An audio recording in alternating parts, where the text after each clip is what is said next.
السلام علیکم. یہ ہماری MCQ سیریز کا پارٹ 4 ہے اور آج ہم تقریباً 24-25 سوال کریں گے. تو سیدھا شروع کر رہے ہیں سوال. حالی نے اپنا دیوان غزل کے کلیکشن، غزلوں کے ردیف وار الف سے لے کر یا تک کی ردیف وار جو کلیکشن ہوتا ہے غزلوں کا، اسے دیوان کہتے ہیں. بہرحال آپ اتنا یاد رکھیں گے غزل کا مجموعہ. اس کو کس سن میں مرتب کیا؟ تو اس کا صحیح جواب ہے 1893، 1893. آگے دیکھیں، کرنل ہال رائٹ کی سرپرستی میں، یعنی یہ سرپرست تھے، یہ ڈائریکٹر آف ایجوکیشن تھے پنجاب کے. محمد حسین آزاد نے انجمن پنجاب کے مشاعروں کی بنیاد کس جگہ رکھی؟ یہ نئے قسم کے مشاعرے تھے، اس میں غزل کے بجائے نظمیں پڑھی جاتی تھیں. یہ نظموں کو فروغ دینے کے لیے شروع کیے گئے مشاعرے تھے. اس کی بنیاد محمد حسین آزاد نے ڈالی تھی. سرپرست کرنل ہال رائٹ تھے جو وہاں کے ڈائریکٹر آف ایجوکیشن تھے، محکمہ تعلیم کے ڈائریکٹر تھے. اور اس انجمن میں، اس کے مشاعروں میں تقریباً 10 مشاعرے ہوئے اس انجمن کے نام سے. حسین آزاد نے بھی نظمیں پڑھیں، حالی نے بھی نظمیں پڑھیں. تو پنجاب، دہلی، لاہور، ان میں سے کوئی نہیں، تو پنجاب میں اس کی بنیاد رکھی گئی تھی. تو یہاں 2-3 باتیں ہیں، سوال میں بھی 2-3 باتیں ہیں جو پوچھی جا سکتی ہیں کسی نئے سوال میں. لغت میں لفظ نظم کے کیا معنی ہیں؟ آپ سے پہلے لفظ غزل کے معنی پوچھے گئے تھے. لفظ غزل کے معنی تھے عورتوں کی باتیں کرنا یا عورتوں سے باتیں کرنا. لفظ نظم کی کیا معنی ہے ان چاروں میں؟ تو صحیح جواب ہے لڑی میں موتی پرونا، آرائش، انتظام، ترتیب، یہ اس کے لغت میں معنی ہے. ایسی نظم جس میں، اب نظموں کی قسموں پر بھی سوال پوچھے جا سکتے ہیں کیونکہ آپ کی کتاب میں نظموں کی قسمیں دی گئی ہیں. ایسی نظم جس میں بحر کے استعمال اور قافیوں کی ترکیب میں مقررہ، طے کیے گئے جو اصول ہیں ان کی پابندی کی گئی ہو، وہ کون سی نظم کہلاتی ہے؟ تو میں پہچان بتا رہا ہوں، تفصیل میں نہیں جا رہا، ابھی موقع نہیں ہے. بحر سمجھاؤں آپ کو، قافیہ سمجھاؤں. پابندی لفظ پر دھیان دیں، جس میں اصولوں کی پابندی کی جائے اس نظم کو کیا کہتے ہیں؟ 4 آپشن ہے: آزاد نظم، نظم معرہ، یا پابند نظم، یا ان میں سے کوئی نہیں. نام سے ہی اندازہ ہو رہا ہے کہ اسی میں پابندی کی جا رہی ہوگی قافیہ کے اصولوں کی، قافیہ بندی کے اصولوں کی اور بحر کے اصولوں کی. ایسی نظم جس کے تمام مصرے وزن کے لحاظ سے تو برابر ہوں مگر اس میں قافیہ نہ ہو، ایسی نظم کو کیا کہیں گے؟ نظم معرہ، پابند نظم، آزاد نظم، یا ان میں سے کوئی نہیں. تو یاد رکھیں نظم معرہ. معرہ کا مطلب عاری ہونا، اس میں کوئی چیز نہیں ہے. کیا نہیں ہے؟ قافیہ نہیں ہے. وزن کے لحاظ سے مصرے برابر لیکن قافیہ نہ ہو، نظم معرہ. ایسی نظم جس میں نہ تو قافیے کی پابندی ہو، نہ بحر کے استعمال میں جو مروجہ، جو اصول رواج میں ہیں، جو اصول چل رہے ہیں، ان کا بھی لحاظ نہ رکھا گیا ہو بلکہ مصرے چھوٹے بڑے ہوں. کون سی نظم کہلاتی ہے؟ نہ پتہ چل رہا ہے ڈیفینیشن سے ہی، تعریف سے ہی، کہ وہ آزاد نظم ہی ہو سکتی ہے جو ان سب پابندیوں سے آزاد ہے. آپ کے نصاب میں شامل وہ کون سی نظم ہے جو ایک انگریزی نظم کا منظوم ترجمہ ہے؟ انگریزی میں لکھی گئی پویم کا سیدھے پویم میں ہی ترجمہ ہے، نثر میں نہیں ہے. جیسے بات کی جاتی ہے ایسے ٹرانسلیشن نہیں، بلکہ نظم میں ترجمہ کرنا بہت مشکل ہے. ایک نظم کا، ایک انگلش پویم کا دوسری پویم میں ترجمہ کرنا. تو وہ کون سی نظم ہے جو ترجمہ کی گئی ہے؟ وہ گورے غریباں ہیں، قبرستان. ہاں، قبرستان کی طرف غریبوں کا، یعنی کمزوروں کا یا عام لوگوں کا قبرستان. 61. دی گئی معلومات کی مدد سے شاعر کی پہچان کریں. کچھ معلومات دی گئی ہے. پہلی بات، ان کی پیدائش سیالکوٹ میں ہوئی، پنجاب کے سیالکوٹ میں. تو بتا دوں 2 شاعر ہیں بڑے جو سیالکوٹ میں پیدا ہوئے، فیض احمد فیض اور علامہ اقبال. دوسری بات، یہ اردو کے سب سے بڑے فلسفی شاعر ہیں. فلسفہ ان کی شاعری میں بہت زیادہ ملتا ہے.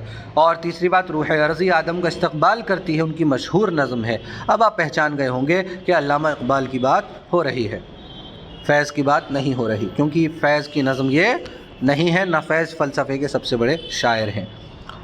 آگے دیکھیں کہ 1901 میں دیوان غالب کے دیوان کی مکمل شرح، ٹرانسلیشن تفصیل کے ساتھ شائع کرنے والے پہلے شخص جنہوں نے غالب کی شاعری کے کلیکشن کو ترجمہ کیا ہو، عام لفظوں میں بیان کیا ہو، شرح بیان کی ہو، وہ کون ہے؟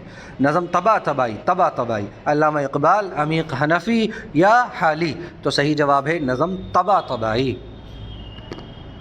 5 مصروں پر مشتمل ہر بند والی نظم کو کیا کہتے ہیں؟ ایسی نظم جس کے ہر بند میں